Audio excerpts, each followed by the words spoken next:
Bilakah diri ini kan kembali kepada fitrah sebenar? Pagiku ingat, petangku apa, begitulah silih berganti. A'udzubillahi minasyaitonirrajim. Bismillahirrahmanirrahim. Astaghfirullah rabbi wa atubu ilaih. Walhamdulillahi rabbil alamin. Summa salatu wassalamu ala asyrafil anbiya'i wal mursalin, habibina wa habibi rabbil alamin Abil Qasim Muhammad wa ala alihi at-tayyibin at-tahirin al-ma'sumin al-muntajabin. Amma ba'du. Assalamualaikum warahmatullahi wabarakatuh. Para pemirsa yang dimuliakan Allah di mana saja berada, semoga Anda selalu dalam inayah Allah, selalu bahagia dalam taat, bahagia dalam jauh dari maksiat, dan semoga Allah juga memberikan barakahnya terhadap rezeki yang diberikannya kepada kita, sehingga kita dapat mensyukurinya, menatap keindahan Tuhan melewatinya, dan juga dapat menggunakannya di jalan Allah Subhanahu wa taala, apakah berupa harta atau kesehatan atau pikiran dan semacamnya. Amin ya rabbal alamin. Para pemirsa di mana saja berada, pembahasan yang telah lalu, yakni pada majlis ke-5, kita telah memasuki argumentasi filosofis terhadap kenon-materian daripada ruh manusia. Dan pada kesempatan itu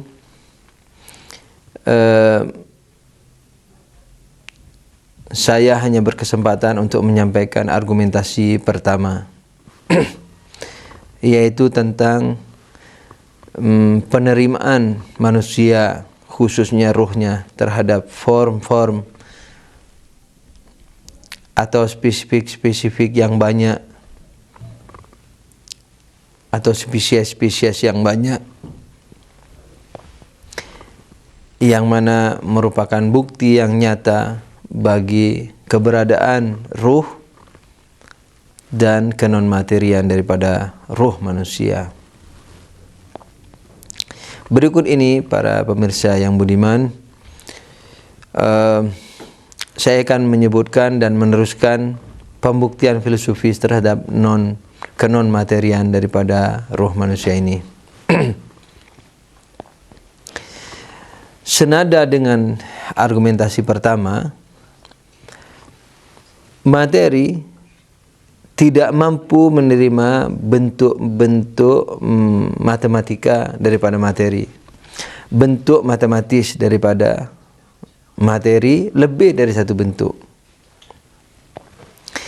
Yakni misalnya kayu ketika dibuat bulat, atau bola ketika dia berbentuk bulat, maka dia tidak bisa menerima sekaligus segitiga, tidak bisa menerima sekaligus segi empat, kerucut, dan sebagainya. Kalau Anda misalnya mengambil adonan tepung atau adonan tanah lempung misalnya, atau tanah, lalu dibuat bentuk bulat, maka dia tidak bisa kita bentuk misalnya segitiga atau kerucut sekaligus. Itu ciri daripada materi. Akan tetapi jadi bulat dan katakanlah kerucut itu dalam istilah dikatakan bentuk matematis daripada benda. Kalau bentuk yang kita jelaskan dalam argumentasi pertama itu adalah bentuk spesies atau form. Jadi bentuk bisa berupa differentia, esensi,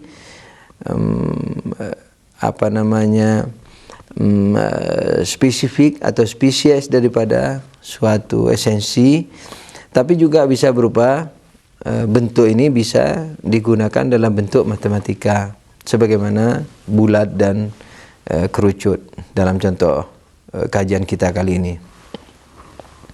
Kembali kepada masalah kita.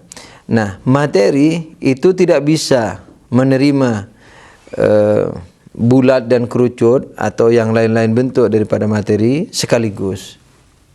Tapi ruh manusia bisa. Manusia bisa. Manusia dapat mengerti bentuk bulat, dapat mengerti kerucut. Dan ketika mengerti bulat dan kerucut, struktur jasmaniahnya tidak berubah. Dengan demikian berarti penyimpanan bentuk bulat dan kerucut itu tidak pada badan manusia atau tidak pada bagian badan manusia yang disebut otak, melainkan ada di bagian lain yang non materi yang disebut ruh manusia. Nah, bukti lain daripada kenon-materian manusia dalam hal bentuk ini sebagaimana telah disinggung tadi, bahwa manusia ketika menyimpan bentuk-bentuk itu dia tidak hanya mampu menyimpan satu, bahkan banyak, lebih dari satu. Dia bisa menampung 1000 bentuk, 100 bentuk, dan seterusnya. Bentuk-bentuk seperti pohon, kambing, bentuknya, bentuk matematisnya, batu, tanah, gunung, dan seterusnya, itu ditampung dalam manusia. Sudah tentu tidak di otaknya, tapi di akalnya, yakni di bagian ruhnya. Dan sudah tentu hakikat daripada bulat. Jangan dikatakan bahwa dia bukan esensi daripada bulat. Tapi hakikat esensi bulat itu. Karena kalau tidak dikatakan sebagai esensi bulat, maka berarti bulat yang ada dalam ruh manusia atau dalam manusia tidak sama dengan bulat yang ada di luar. Bahkan tidak bisa menjadi dalil keberadaan bulat yang ada di luar. Kembali kepada pemikiran sofis yang telah disinggung sebelumnya dan kita telah buktikan kesalahan dan kebatilannya. Alhamdulillahirabbil alamin. Dengan demikian maka ketika ruh manusia atau manusia menampung bentuk-bentuk matematis yang banyak, berarti dia ditampung tidak di badannya atau di bagian badannya yang namanya otak, melainkan ditampung di ruhnya, dan sekaligus membuktikan ruhnya itu non materi. Ini argumentasi kedua. Sedangkan argumentasi ketiga juga senada dengan hal di atas, yakni hal bentuk dan hal form, senafas dengan itu. Yakni apa? Yakni ketika materi menerima warna, dia berubah menjadi warna itu. Misalnya kapas, ketika dia putih, maka dia warnanya putih. Ketika kita warna dia dengan warna merah, ketika menerima warna merah, maka kapas yang putih tersebut berubah warnanya menjadi merah. Kesimpulannya apa? Kesimpulannya bahwasanya materi manakala menerima warna, dia berubah menjadi warna tersebut. Berubah menjadi warna yang diterimanya. Akan tetapi manusia ketika menerima merah, dan sudah tahu esensi merah sama dengan esensi yang ada di luar, esensi kuning, esensi biru, dan seterusnya. Nah, badan manusia tidak berubah. Karena memang tidak diletakkan di badan. Otak manusia juga tidak berubah, tetap dia putih. Misalnya, karena memang tidak disimpan di otak. Disimpan di mana? Di ruh manusia. Sebab kalau disimpan di otak, pasti otaknya juga berubah menjadi warna yang dia terima itu. Karena itu merupakan ciri khusus daripada materi. Nah, tapi otak tidak berubah. Berarti disimpan di tempat lain, yaitu yang namanya ruh. Dan karena ruh tidak berubah dan mampu menerima berbagai warna tanpa harus terpengaruh dengan warna itu, artinya ruh tidak berwarna atau tidak menjadi berwarna dengan penerimaan warna-warna itu, berarti ruh dalam hal ini adalah non materi. Yakni ketidakberwarnaan ruh manakala menerima warna-warna dan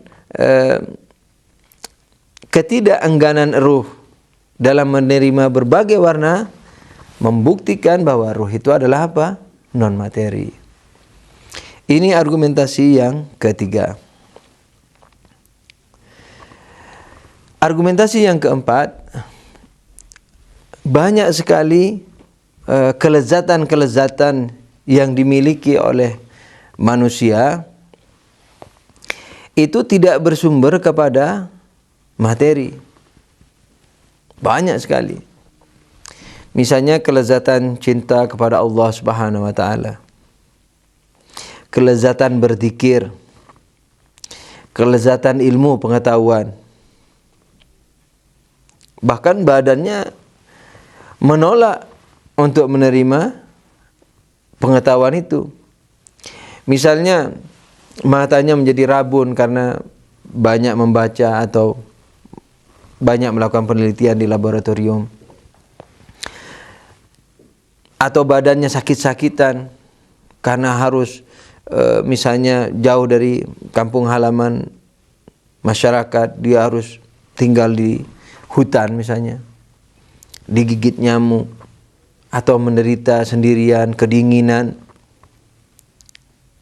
Jadi peneliti ilmu pengetahuan, apakah ilmu agama atau selain ilmu agama,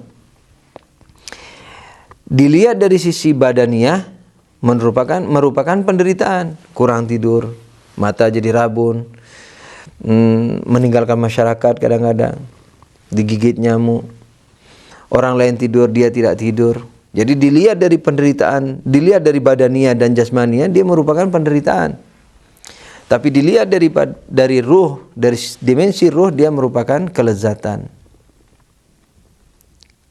Begitu juga orang seperti berpuasa, dilihat dari sisi badaniah jasmaniah lemah, melemahkan, membuat dia lapar, menderita, haus dan dahaga.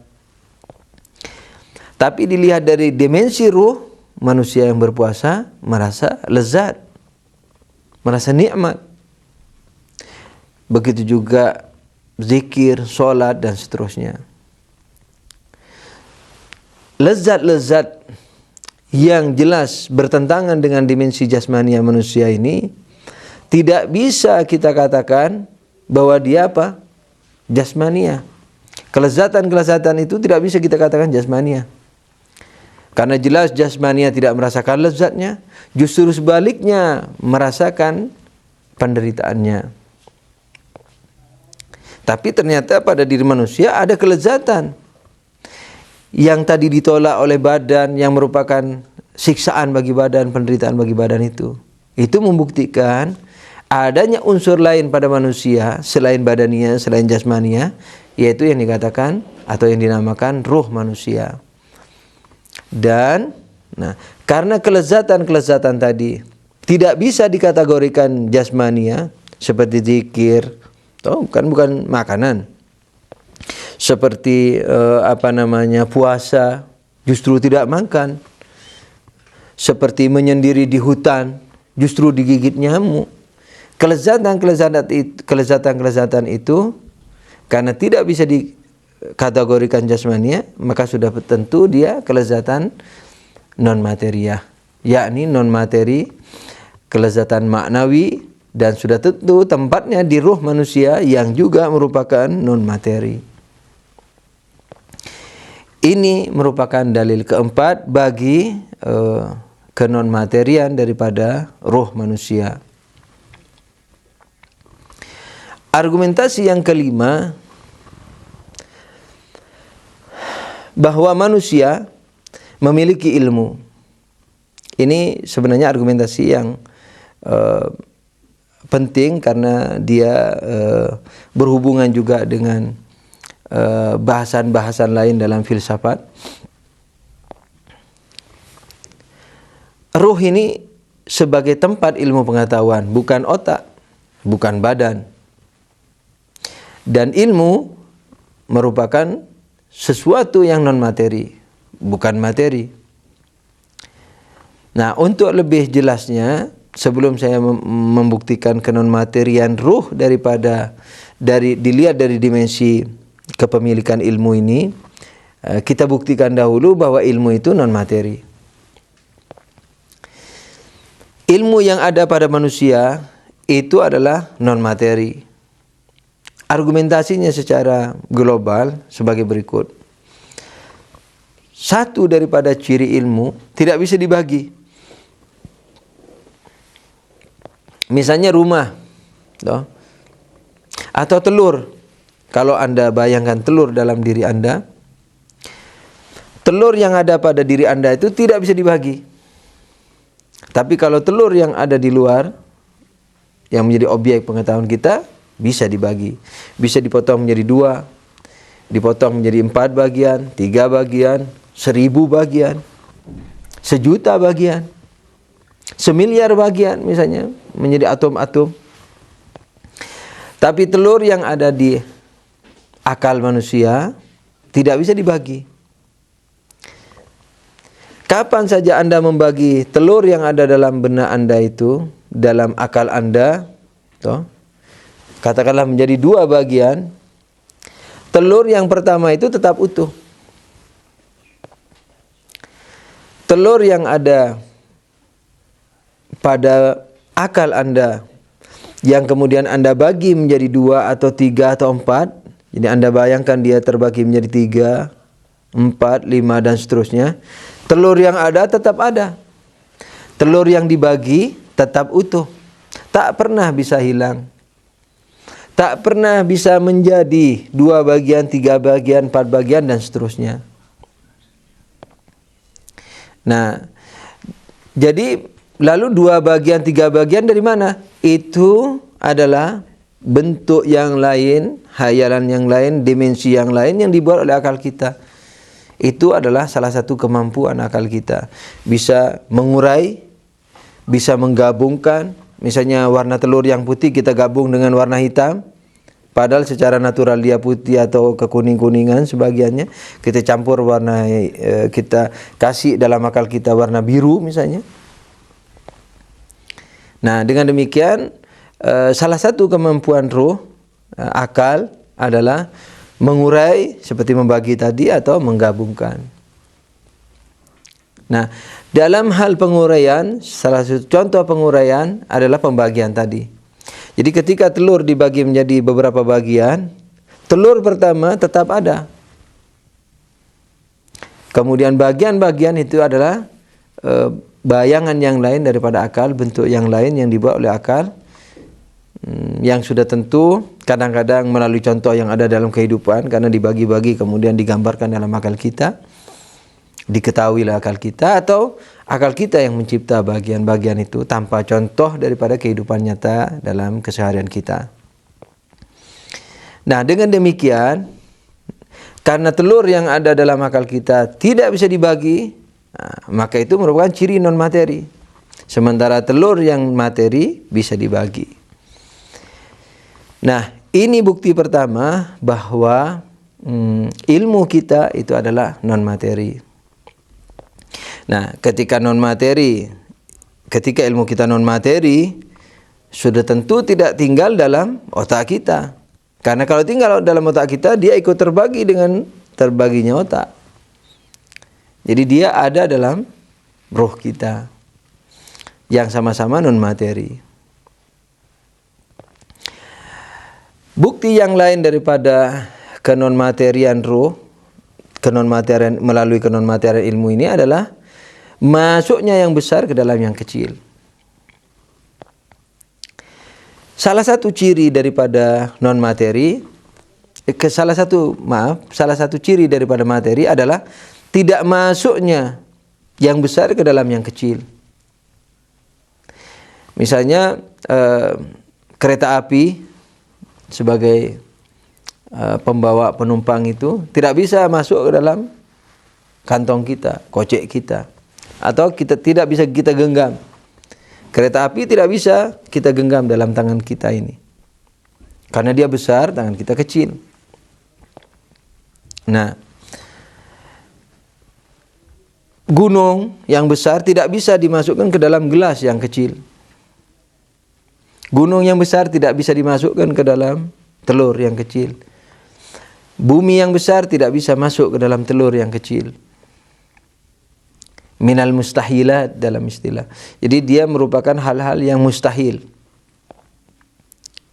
Yang dalam pembahasan kudrah Allah, dalam akidah, apakah kudrah Allah itu menyangkut hal-hal mustahil ini atau hal-hal yang mungkin? Di sana dibahas bahwa kudrah Allah hanya menyangkut hal yang mungkin. Yang mustahil tidak menyangkut dengan kudrah Allah. Biarlah itu dalam pembahasan ilmu teologi. Dalam hal kita ini, yang besar tidak bisa masuk dalam yang kecil. yakni materi.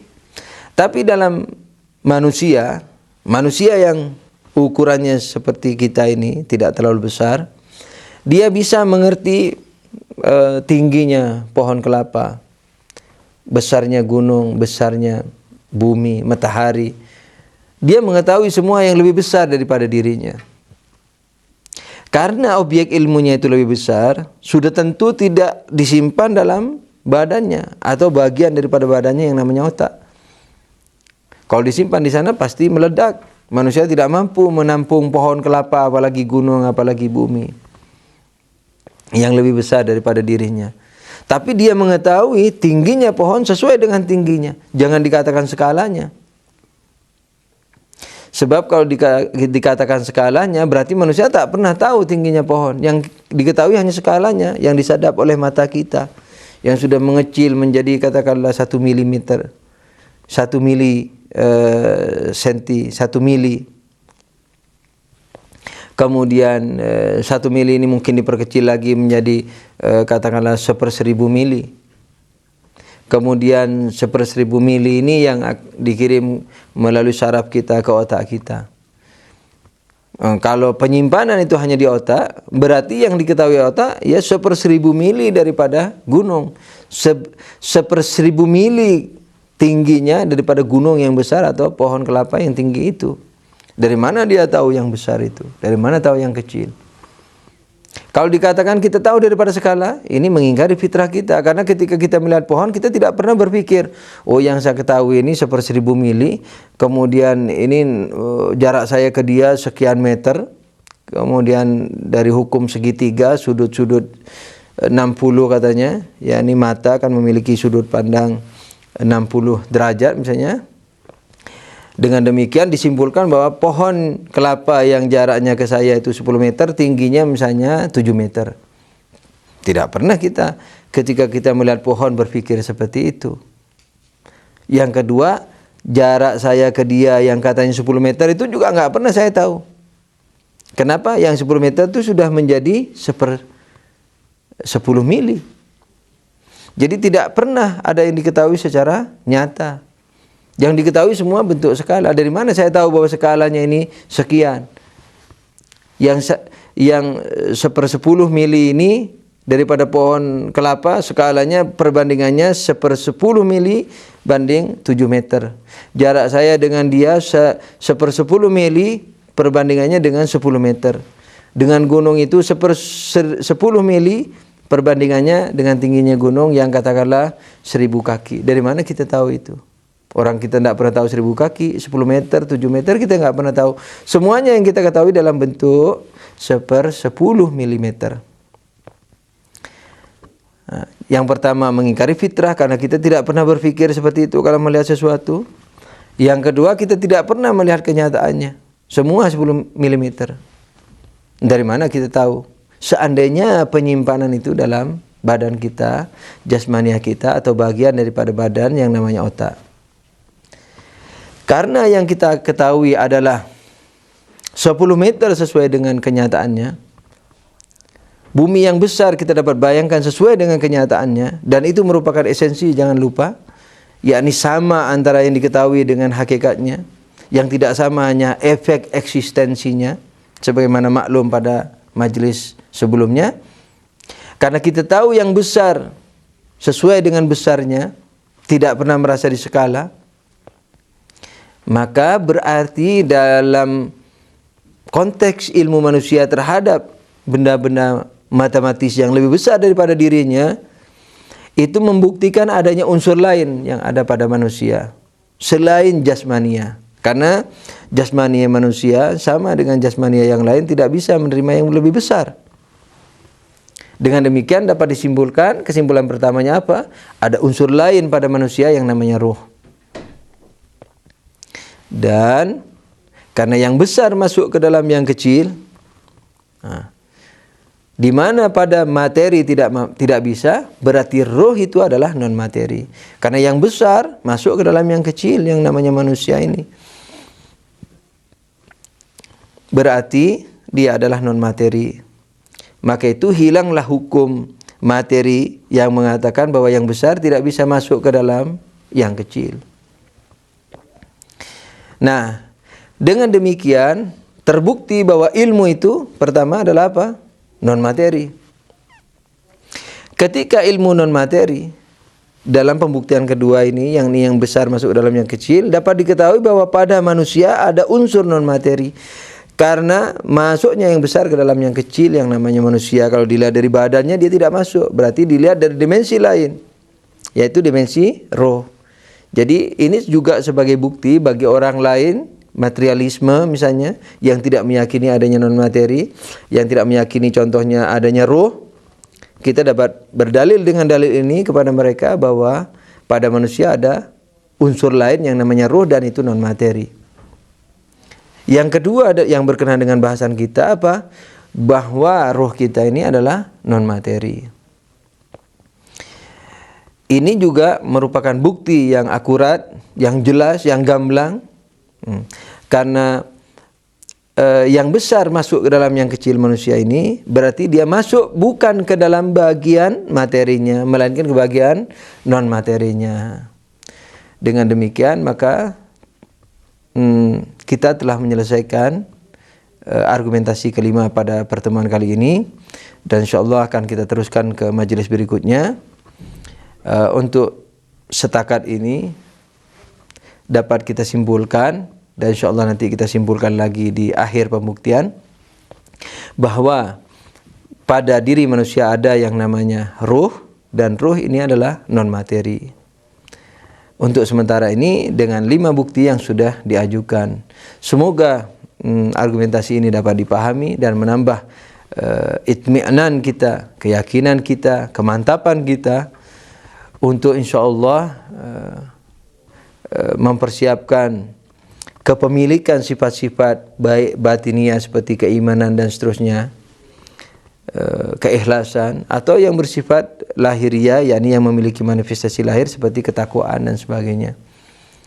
Dan semoga Allah selalu menyertai kita dalam kebaikan, sehingga tidak dicampuri oleh waswas syaitan, sehingga kebaikan itu menjadi murni dan selalu bercahaya, bersahaja, karena dibangun di atas keikhlasan yang insyaallah semoga Allah juga memberikan taufik kepada kita ikhlas. Dan begitu juga ketawaduan yang manifestasinya adalah keterbukaan. Jadi jangan lupa bahwa salah satu daripada manifestasi ketawaduan itu adalah keterbukaan untuk berargumentasi, untuk berdialog, untuk berkomunikasi dengan yang lain. Dan semoga Allah selalu mengampuni kekurangan-kekurangan kita. Amin ya rabbal alamin. Sampai di sini pertemuan kita. Allahumma shalli ala Muhammadin wa alihi tahirin. Wabillahi taufiq wal hidayah. Wassalamualaikum warahmatullahi wabarakatuh. Oh Tuhanku, Kau pimpinlah diri ini yang mendamba cintamu. Aku lemah, aku jahil, tanpa pimpinan darimu. Oh Tuhanku, Kau pimpinlah diri ini yang mendamba cintamu.